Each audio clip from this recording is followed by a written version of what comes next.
Gospod Simončič, dober večer.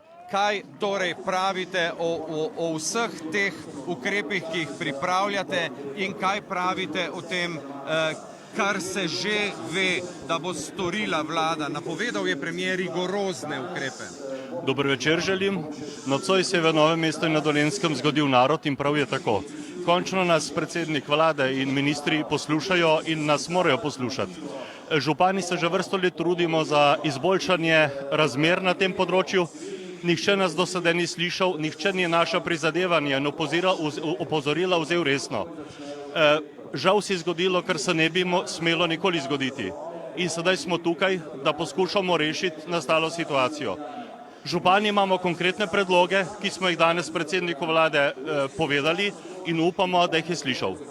Kaj pa to, kar je napovedal premijer Golob, torej zelo rigorozne ukrepe, pravzaprav ga številni govori niti ne spustijo še do besede premijerja?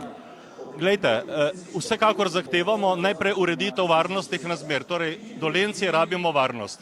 Potem pa rabimo učinkovito spremembo zakonodaje in izvajanje te zakonodaje, da se bodo vzroki za nastale razmere zmanjšali in pravzaprav, da se bodo ukinili. Upam, da bo premijer to razumel in ne bo na Dolenjsko vozil samo policije, ker ne želimo biti policijska država. Mi nimamo težave na cesti s cestno-prometnimi predpisi, mi imamo težave s kriminalom, kateri izvira iz romskih naselij in iz kriminalnih družb. In mislim, da imajo v teh centrih policisti dovolj dela. Pa mislite, da vas premijer Golob sliši, ko ga gledamo? Posluša nas, dvomim pa, da nas sliši.